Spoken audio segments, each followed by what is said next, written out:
শয়তান আরাম করার বিছানা খুঁজে এবং মুখে মুতে। হাদিসের মধ্যে এসছে যে শয়তান তোমাদের নাকের বাঁশিতে শয়। আর যখন আজান হয় ফজরের, তখন শয়তান বলে আলাইকা লাইলুন তাবিল, এখনো অনেক রাত্রি আছে, ঘুমাও। আলাইকা লাইলুন তাবিল ফারকুদ, এখনো অনেক সময় আছে, ঘুমাও। এইভাবে শয়তান আপনাকে ঘুম পাড়ায়, আপনাকে ফরজচ্যুত করার জন্যে, এবং আপনি দোয়া পড়েননি সেই জন্য ও বাড়িতে ঢুকে আপনার নাকের বাঁশিতে বসবাস করার সুযোগ পেয়েছে।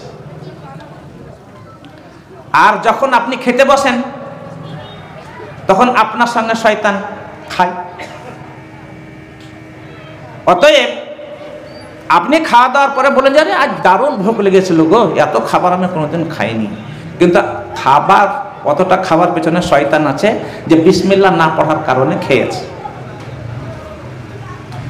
যদি আপনি দোয়া পড়ে খেতে লাগেন তখন বলবে যে লা মাবিতা লাকুম ওয়ালা আশা লাকুম, না তোমরা রাত্রে থাকতে পাবে আর না তোমরা খেতে পেলে। আল্লাহ পাক রাসূল সাল্লাল্লাহু আলাইহি ওয়াসাল্লাম বলেছেন যে তোমরা যদি কখনো ভুল করে ফেলো আর খাবার পূর্ব মুহূর্তে বিসমিল্লাহ না পড়ে যদি মধ্যে তোমাদের স্মরণ পড়ে, তাহলে বলবে বিসমিল্লাহ হয়ে আউয়ালাহু ওয়া আখিরাহু, এটা পড়বে। একটা হাদিসের মধ্যে এসছে যে আল্লাহ পাকের নবী সাল্লাল্লাহু আলাইহি ওয়াসাল্লাম লোকেদের সামনে ছিলেন, খাওয়া দাওয়া চলছিল, হঠাৎ করে আল্লাহ পাকের নবী হাসলেন। তো সাহাবায়ে কেরামরা জিজ্ঞাসা করলেন যে নবীজি কেন হাসলেন? বলে তোমাদের মধ্যে একজন খাবার প্রথমে বিসমিল্লাহ পড়তে ভুলে গিয়েছিল, পরে যখন মনে পড়লো তো যেমনই সে বিসমিল্লাহ আউয়ালাহু ওয়া আখিরাহু পড়েছে তেমনি ইবলিস বমি করে দিলে।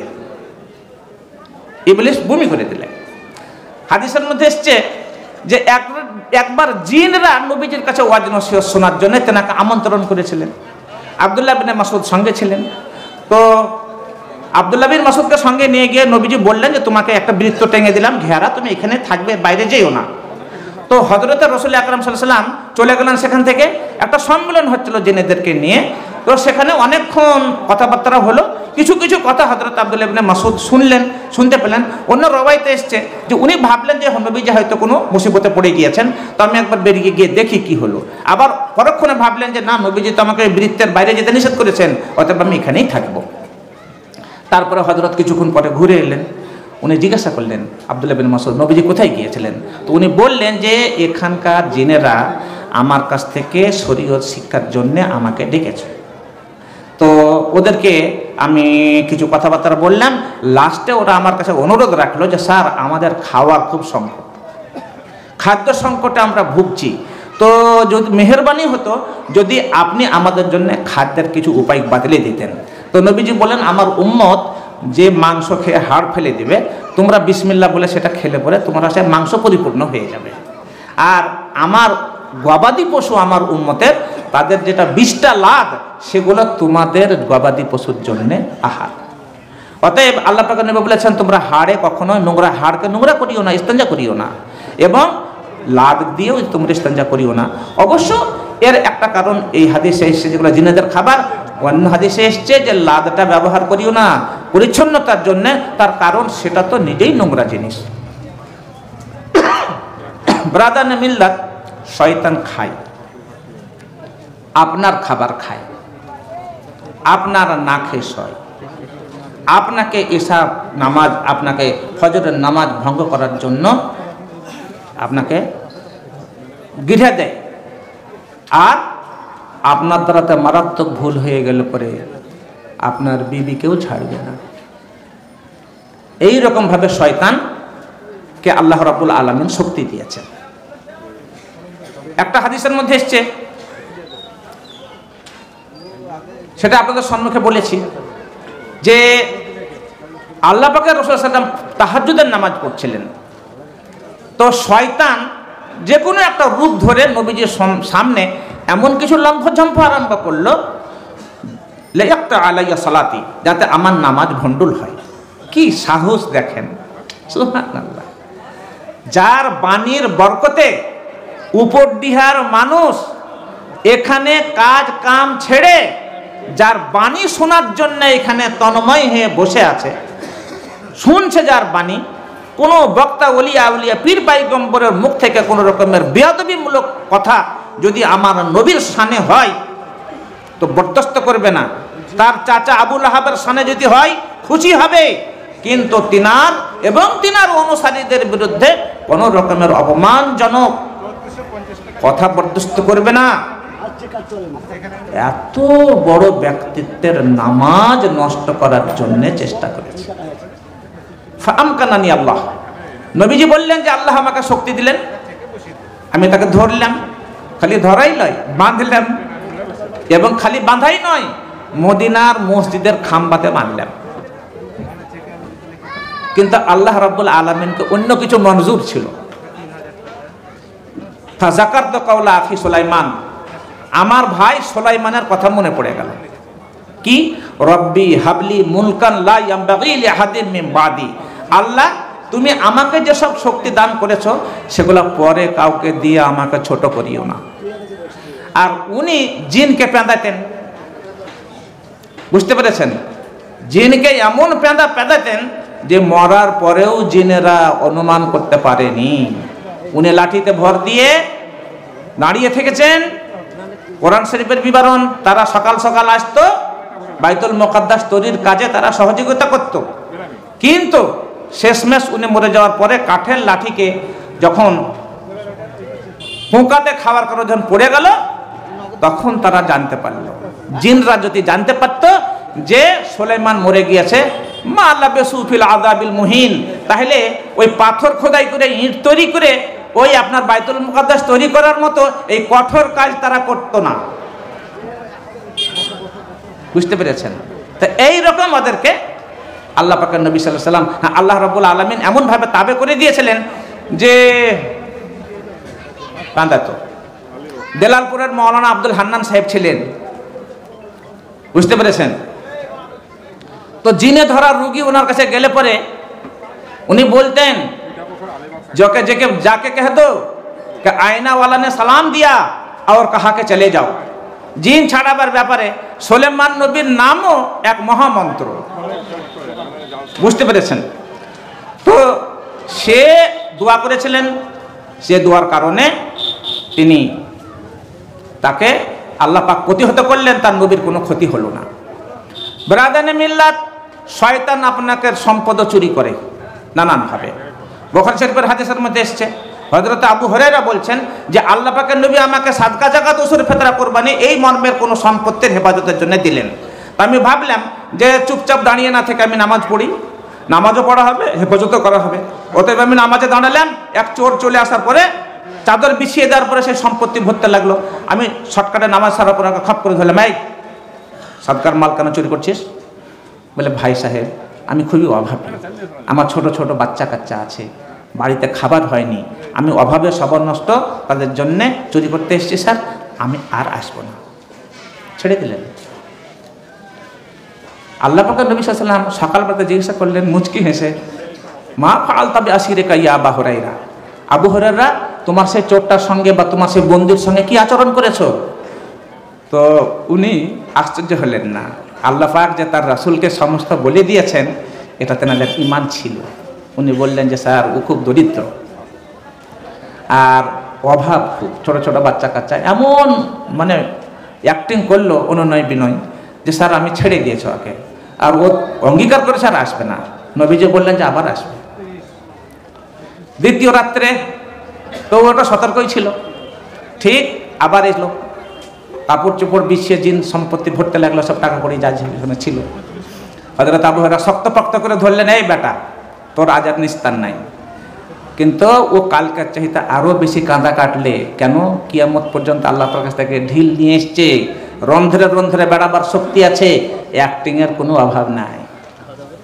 মুহূর্তে মেয়ে ছেলে সাজবে, মুহূর্তে যুবতী সাজবে, মুহূর্তে এমন করে চোখ মারবে যে ওর ইমানের তাজমহল সব ধড়ধড় করে পড়ে যাবে। বুঝতে পেরেছেন?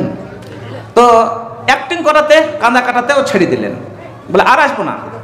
নবীজি দ্বিতীয় দিনও বললেন যে মা ফাআলতা বিআসিরিকা ইয়া আবু হুরায়রা, আবু হুরায়রা তোমার কয়েদের সঙ্গে কি আচরণ করেছো? বলে স্যার ও অভাবী, সত্যি ও কান্নাকাটি করছিল, ছেড়ে দিয়েছে, আর আসবে না। বলে না, সাধু কাজুবুন, মিথ্যুক, আসবে আবার। তৃতীয় রাত্রিতে আমি ওকে শক্তপোক্ত করে বললাম লা আরফাআন্নাকা ইলা রাসূলিল্লাহি সাল্লাল্লাহু আলাইহি ওয়াসাল্লাম, আমি তোমাকে নবীর দরবারে হাজির করব। তখনও ঘুষ দিলে, বুঝেছেন? কি ঘুষ দিলে? মুমিনকে দিলে ঘুষ। আর আল্লাহ রাসূল বলেছেন যে কালেমাতুল হিকমা দাল্লাতুল হাকিম হাইসু ওয়াজাদাহা ফাহুয়া আহাক্কু বিহা। জ্ঞানের কথা মুমিনের হারানো সম্পদ। আপনার মোটরসাইকেলের চাবি যদি চামারে পায়, ডোমে পায়, বেজাতিতে পায়, পাগলে পায়, নারীতে পায়, খেপিতে পায়, চাচা এই চাবি তোমার? বলে হ্যাঁ দে দে দে। কোথায় বলি তুই? কালেমাতুল হিকমা দাল্লাতুল হাকিম। হিকমতের কথা হচ্ছে জ্ঞানের কথা, জ্ঞানীর হারানো সম্পদ। যেখানে পাবে সেটাকে ওই যত্ন করবে, ওই যত্ন করবে, অন্য কেউ নয়। তো নবীজি বললেন কেন ছেড়েছ?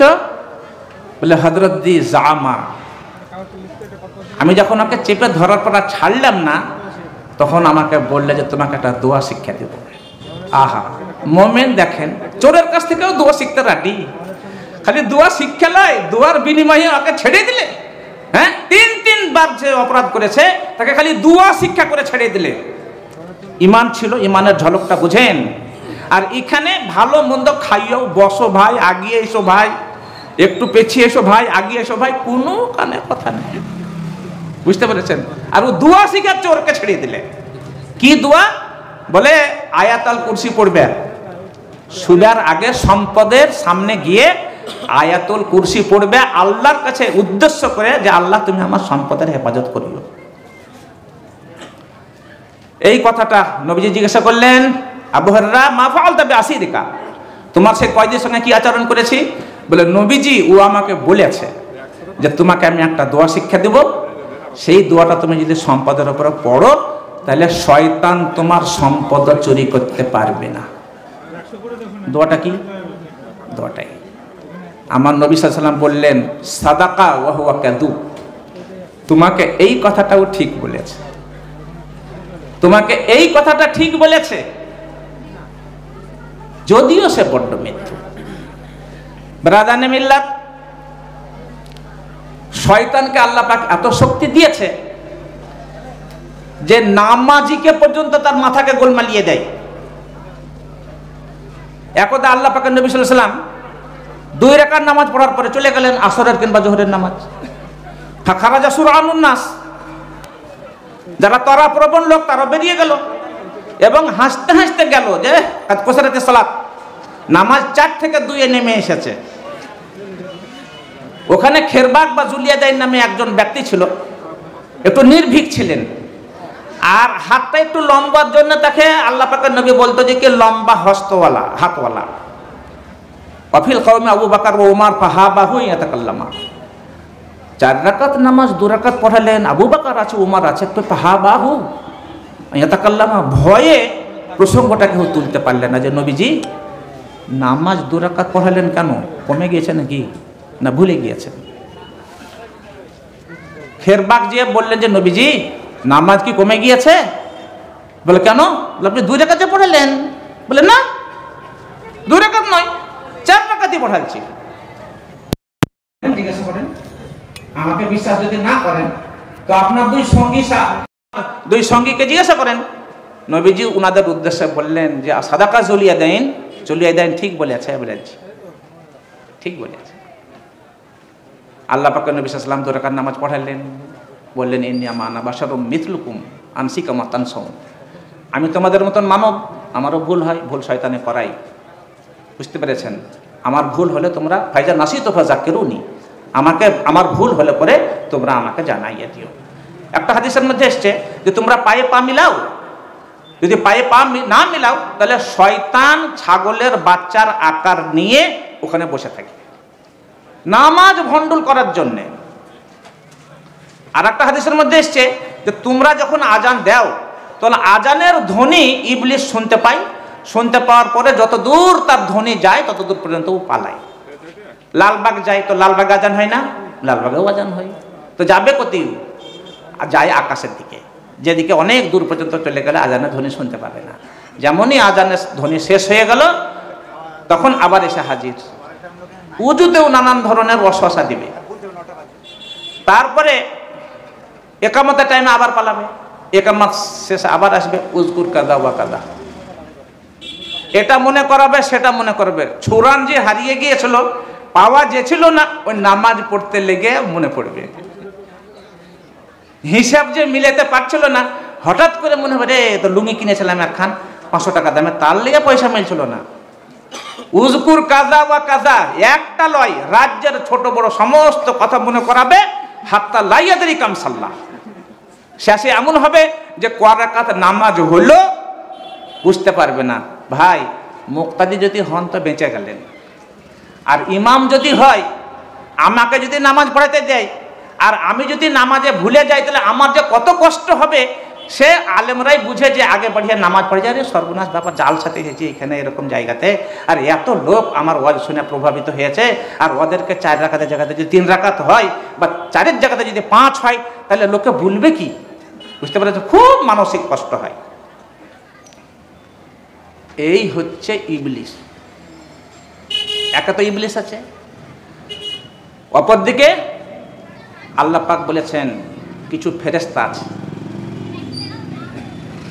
ফেরেশতারা সব সময়তে আপনাদের পাশেই থাকছে, তারা নিঃশব্দে লিখছে। হাদিসের মধ্যে এসেছে আকরিমু আল কিরামান কাতিবিন ফাইন্নাহু লা ইউফারিকুকুম, তোমরা কেরামিন কাতিবিনের সম্মান করো। কেরাম মানে সম্মানিত, যারা আল্লাহ পাকের কাছে বিশ্বস্ত, সম্মানিত। কাতিবিন যারা তোমাদের আমলনামা লেখে, তারা কোনো মতে তোমাদের কাছ থেকে সরে না। দুটো মুহূর্তে সরে, যখন তোমরা স্ত্রীর সঙ্গে মিলন করো আর যখন তোমরা পেশাব পায়খানা। এই প্রসঙ্গে একটা কথা বলে দিই, সিরাতের নবীর। আল্লাহ পাকের রাসূল যখন প্রথম দিন নবুয়ত পেলেন, তো উনি বিবি খাদিজাকে বললেন যে, আমাকে মনে হচ্ছে যে আমি জিন ভূতের খপ্পরে পড়েছি, তার মূর্তিটা আমি দেখতে পাচ্ছি। তো বলে, স্যার আপনি যখন মূর্তিটাকে দেখতে পাবেন তো আমাকে বলবেন। তো ঠিক আছে। আল্লাহ পাকের নবী সাল্লাল্লাহু আলাইহি ওয়াসাল্লাম নির্জন কক্ষে ছিলেন, স্ত্রী, স্বামী স্ত্রী ছাড়া কেউ নাই। হঠাৎ করে আল্লাহ পাকের নবী বলেন যে, খাদিজা আমি তাকে দেখতে পাচ্ছি যে হেরাতে আমাকে বুকে টিপে ধরেছিল। বলে, তাই নাকি স্যার? বলে, হ্যাঁ। অমনি মা খাদিজা মাথার কাপড় উজাম করে দিলে আর জাং পর্যন্ত কাপড় তুলে দিলে। স্যার এবার দেখতে পেয়েছেন? বলে, না এবার দেখতে পাই না, চলে গেল। বলে, চিন্তা করিয়েন না, ও যদি ইবলিস হতো তাহলে পরে আমার রূপ চর্চা সৌন্দর্য দাঁড়িয়ে দাঁড়িয়ে উপভোগ করত। ও ফেরেশতা আল্লাহ পাকের, তাই আপনাকে চলে গিয়েছে, ও ইবলিস নয়। হ্যাঁ, ও ইবলিস, বুঝতে পেরেছেন? ও না, ও ফেরেশতা, ও ফেরেশতা বলে পালাচ্ছে। হাদিসে এসছে যে ফেরেশতা তোমাদের কাছে সবসময় থাকে লেখে, দুটি মুহূর্তে সে থাকে না, যখন তোমরা স্ত্রীর সঙ্গে মিলন করো আর তোমরা তো পেশায় পায়খানাতে যাও। তো আপনি ভাবিয়েন না ওটা ফেরেশতা বলে চলে গেল। তাহলে এখান থেকেও প্রমাণ হয় যে ফেরেশতারা সবসময় থাকে আর সব সময় লিপিবদ্ধ করে। বুঝতে পেরেছেন? হাদিস শরীফের মধ্যে এসছে যে ইয়াতাআকাবুনা ফীকুম মালাইকাতুম বিল-লাইলি ওয়া মালাইকাতুম বিন-নাহার, রাত্রিতে দিনে দুবার করে ফেরেশতারা ডিউটি পাল্টায় যারা লেখে। বুঝতে পেরেছেন? একবার ফজরের টাইমে, একবার আসরের টাইমে। তো ফজরের টাইমে যারা আসে তারা সারা দিন মান থাকবে, আসরে পালাবে। আর যারা আসরের সময়তে এসছে, এই ফজরের সময়তে আসবে যারা, তারা আপনার 24 ঘন্টা ডিউটি করবে, 12 ঘন্টা ডিউটি করবে। তো ফেরেশতারা যখন ফজরের সময়তে ডিউটি করে একদল যায়, আল্লাহকে রিপোর্ট দেন যে কাইফা তারাকতুম ইবাদি, আমার বান্দাকে কিভাবে তুমি রেখে এসেছো। তো ফেরেশতাতে বলবে যে আতাইনাহুম ওয়া হুম ইউসাল্লুন ওয়া তারাকনাহুম ওয়া হুম ইউসাল্লুন, কালকে যখন আসরে গিয়েছিলাম তখন নামাজ পড়ছিল, আজকে যখন ফজরের সময়তে তাকে ছেড়ে এলাম তখনও নামাজ পড়ছে। ব্রাদারে মিল্লাত সবারই জন্য বলবে নাকি? গাঁকে গাঁ, যাকে নামাজ পড়তে দেখেছে তার সঙ্গে বলবে। মা ইয়ালফিজু মিন কাউলিন ইল্লা লাদাইহি রাকীবুন আতীদ, তোমরা যা কথা উচ্চারণ করো তার প্রত্যেকটা সুষ্ঠু সূক্ষ্মভাবে কেরামিন কাতিবিনরা লিখে রাখছে। হাদিসের মধ্যে এসছে যে বান্দা কখনো কখনো অজান্তে আল্লাহ পাকের সন্তুষ্টির এমন কথা উচ্চারণ করে, আর আল্লাহ পাক তাতে এত খুশি হয় যে সেটা তার জান্নাত লাভের জন্য কারণ হয়ে যায়।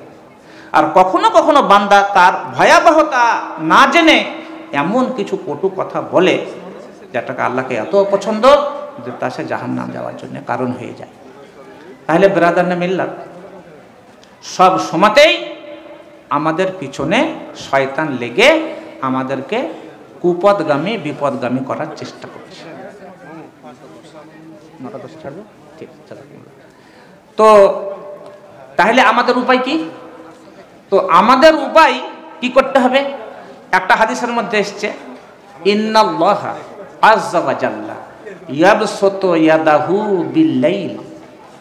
আল্লাহ তাবারক ওয়া তাআলা সন্ধ্যা লাগলে পরে নিজের রহমতের দরজা খুলে দিয়ে তার হাত বাড়াইয়া দেন, লিয়াতুবা মুসিউন নাহার, যারা সারাদিন মান যারা পাপ করেছে তারা যাতে ক্ষমা চায়। আর আল্লাহ তাবারক ওয়া তাআলা ইয়াবসুতু ইয়াদাহু বিল্লাইল, আবার রাত্রিতে হাত বাড়ান যারা দিনের গুনাহ মাপ চায়। আর দিনে হাত বাড়াবেন রাতের গুনাহ মাপ চাওয়ার জন্য। হাত্তা ইয়াতুলা তাতুলা আশ-শামসু মিন মাগরিবাহা, এটা ততদিন পর্যন্ত চলবে যতদিন পর্যন্ত পশ্চিম গগন থেকে সূর্য উদয় না হবে। বিরাদারনে মিল্লাত, সূরা ফুরকানের মধ্যে আল্লাহ পাক বলেছেন যে আমার বান্দা যখন তওবা করবে তো আমি তার জীবনের সমস্ত গুনাহকে ক্ষমা করে দিই। বুঝতে পেরেছেন? গুনাহ দুই প্রকার, এক প্রকার গুনাহকে বলছে হুকুকুল্লাহ, আর অপর গুনাহকে বলছে হুকুকুল ইবাদ, মানে মানুষের প্রতি অবিচার, আল্লাহ পাকের আদেশ লঙ্ঘন। আল্লাহ পাকের আদেশ যদি লঙ্ঘন আমরা করি আর তাই থেকে যদি আমরা তওবা করতে চাই, তাহলে পরে সর্বপ্রথম কাজটাকে বন্ধ করতে হবে। দুই নম্বর হচ্ছে তার জন্য অনুতপ্ত অনুশোচিত হতে হবে। আর তিন নম্বর হচ্ছে ভবিষ্যতে এই কাজ করব না বলে দৃঢ় সংকল্প করতে হবে। আর মানুষের ক্ষেত্রে যদি কোনো অন্যায় করে থাকি তাহলে সেটা তাকে গিয়ে প্রতিশোধ দিতে হবে। জায়গা জমি বাড়িয়ে কিনে আপনার দখল করা ছিল, জায়গা ছেড়ে দেন, বলে বড় ভাই তোমার এই জায়গা আমি জোর দখল করেছিলাম, আমি ছেড়ে দিলাম। আর দিতে না পারেন তাকে বলে আপনাকে মাপ নিতে হবে। বুঝতে পেরেছেন? আর যদি আপনি সত্যি সত্যি আল্লাহ পাকের কাছে তওবা করেন কেঁদে কেটে, উলাইকা ইউবাদদিলুল্লাহু সাইয়্যাতিহিম হাসানাত, তাহলে তওবা যদি আপনার কবুল হয় তাহলে আপনার গুনাহকে নেকিতে রূপান্তর করে দিবে। একটা হাদিস বলবো, বলার পরে আমার বক্তব্য ইতি টানবো। একটা হাদিসের মধ্যে এসছে যে কিছু পাপী বান্দা যাদের তওবাতে আল্লাহ রাব্বুল আলামিন খুবই খুশি হবে, অন্তর থেকে তওবা করেছে, তো কিয়ামতের মাঠে তাকে নির্জনে ঘেরার মধ্যে ডাকবে। তারপরে তার আমলনামা হাতে দিবে, বলে উজকুর কাদা ওয়া কাদা, মনে করো এই পাপ করেছো, এই পাপ করেছো, অমুক করেছো, তমুক করেছো। আর বড় বড় গুনাহকে সব লুকিয়ে রাখবে, ছোট গুনাহগুলোকে দেখাবে, দেখে বলবে তুমি এই পাপ করেছো। ও ভাববে যে আল্লাহ রাব্বুল আলামিন যখন আমার পাপ গণাতে লেগেছে তখন আমার আর কোনো আশা নাই। পাপ গণাবে, তারপরে আল্লাহ পাক বলবেন যে তুমি চিন্তা করিও না, তুমি এই পাপটা নিরালাতে নির্জনে করেছিলে, মানব সমাজের কাছে তোমাকে আমি অপদস্থ করিনি, সেটা ঢেকে রেখেছিলাম, তোমার তওবা ইস্তেগফার করার ফলে সেটাকে ক্ষমা করে দিয়েছে। খালি ক্ষমা নয়, যত পাপ করেছো সেগুলোকে নেকিতে রূপান্তর করে দিয়েছি। উলাইকা ইউবাদদিলুল্লাহু সাইয়্যাতিহিম হাসানাত, নেকিতে রূপান্তর করে দিয়েছি। মানুষের তখন আশা হবে, সুবহানাল্লাহ, আমার এত গুনাহকে আল্লাহ পাক নেকিতে রূপান্তর করে দিয়েছে। তখন ও মাথা চুলকাবে, বলবে রে আরও তো বড় বড় গুনাহ আমি করেছিলাম, যদি আল্লাহ আমার সব গুনাহ মাফ করে দিয়ে থাকে তাহলে তো ওই বড় গুনাহটা তো বড় নেকিতে রূপান্তর হবে। তখন সে বলবে যে আল্লাহ আমার তো আরও মেলা বড় বড় গুনাহ ছিল। তখন আল্লাহ রাব্বুল আলামিন হাসবেন, যেমনভাবে আল্লাহ পাকের হাসা উচিত, যেমন বানান শয়তানের জন্য সামঞ্জস্যশীল, সেইভাবে হাসবেন, বলবে আমার বান্দার পরিস্থিতি দেখো, তখন তো গুনার কথা জিজ্ঞাসা করে তো মুখ ছোট হয়ে গিয়েছিল, আর এখন সে নিজেই গুনাহ খোঁজ করছে যে আমার বড় বড় গুনাহ ছিল। ব্রাদারনে মিল্লাত, একটা বানি ইসরাইলীদের হাদিস বলবো, হাদ্দেসু আম বানি ইসরাইলা ওয়ালা হারাজা, ওয়ালা তুসাদ্দিকু ওয়ালা তুকাযযিবু, ইসরাইলি রিওয়ায়াত যেগুলো আমার নবী মুখে বলেননি সেই রকম রিওয়ায়াত তোমরা করতে পারো, কিন্তু সত্য মিথ্যা মন্তব্য করিও না। তো একবার হযরত মুসার জামানাতে দুর্ভিক্ষ হয়, অনাবৃষ্টি, দীর্ঘদিন আপনার অনাবৃষ্টি থাকার পরে ওনারা হযরত মুসাকে ধরলেন যে আপনি তারা পড়েন, ইস্তিসকার নামাজ পড়েন। ইস্তিসকার আয়োজন করা হলো। ইসরাইলি বিবরণ অনুসারে 70,000 লোক সেখানে নামাজ পড়ত। বেশ কয়েকদিন নামাজ পড়ার পরেও বৃষ্টি হলো না। তো হযরত মুসা ভাবলেন যে আমি কালিমুল্লাহ, আল্লাহর রসুল, আর আমার ইস্তিসকাতে নামাজ হলো না, পানি হলো না, তাহলে তো উম্মতের কাছে আমি ডাউন হয়ে যাব। আল্লাহকে জিজ্ঞাসা করলেন যে রব্বুল আলামিন বৃষ্টি না হওয়ার কারণ? বলে যারা এখানে নামাজ পড়তে এসছে ওদের মধ্যে বিগত দীর্ঘদিন ধরে 30-40 বছর ধরে এক কাবিরা গুনাহ রোজ করছে, ওরই কারণে এটা বৃষ্টি হবে না। তাহলে উপায়? বলে তুমি বলে দাও যে তোমাদের মধ্যে কোনো পাপী আছো, কাবিরা গুনাহ 30 বছর থেকে করছো, তোমার কারণে পানি বন্ধ হয়েছে, তো ভাই তুমি থাকলে পানি বন্ধ পানি হবে না, তুমি ভাই কাতার ছেড়ে চলে যাও। তো রব্বুল আলামিন এত লোকের মধ্যে আমার এই বাণী, বলে তুমি বলো আমি সবার কর্ণগহ্বরে পৌঁছাইয়া দেব। পৌঁছাইয়া দেওয়া হলো। সে লোকটা ভাবলে যে এত লোকের সামনে যদি আমি পার হয়ে যাই তাহলে আমি সবারই সামনে বেইজ্জত হয়ে গেলাম। তখন এমনভাবে আল্লাহ, আর যদি আমি না যাই তাহলে বৃষ্টি হবে না। কোন সময় আল্লাহ তাআলা আমাকে ধরিয়েও দিতে পারেন। আল্লাহ পাকের কাছে চাদরে মুখ ঢেকে খুব কান্নাকাটি করবে, বেজায় কান্নাকাটি, বেজায় তওবা করার ফলে আল্লাহ রাব্বুল আলামিন বৃষ্টি দিলেন। তখন সমস্যা আর একটা দাঁড়ালো, সকলেই উম্মতরা বলা বলি করতে লাগলো যে আল্লাহ পাক বৃষ্টি দেবেন না, পাপী আছে, সেই পাপী মসজিদ এই কাতা ছেড়ে না গেলে পরে তো কেউ তো গেলও না, আবার পানিও হলো, ব্যাপারটা কি? তো হযরতে মুসা আলাইহিস সালাম আবার জিজ্ঞাসা করলেন, তো বলে সে তওবা করেছে। তওবা করেছে, যখন ওকে কাতা ছাড়ার অর্ডার হয়ে গেল তখন ও উলঙ্গ হয়ে যাবে বলে তওবা করেছে। হযরতে মুসা অনুরোধ করলেন যে রব্বুল আলামিন সেই লোকটার সঙ্গে আমার একটু পরিচয় করাইয়া দাও। আল্লাহ পাক বললেন যে মুসা 30 বছর ধরে কাবিরা গুনাহ যখন করেছিল, কাবিরা গুনাহ করার সময় তো আমি লোকেকে জানতে দিইনি, খুব ওর মান সম্মান ঢেকে রেখেছিলাম, আর এখন তো সে তওবা করেছে, এখন কি তোমার সামনে তার কথা আমি তুলে ধরবো? না, ওর পর্দাতে ছিল, পর্দায় থাকবে। ভাই শেষোক্ত হাদিসটা হচ্ছে ইসরাইলি রওয়ায়াত থেকে।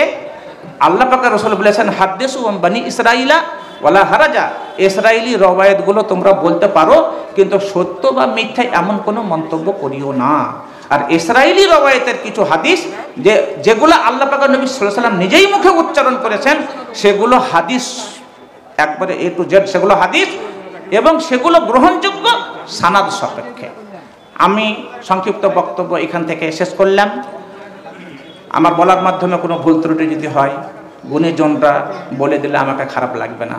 আসসালামু আলাইকুম ওয়া রাহমাতুল্লাহি ওয়া বারাকাতুহু।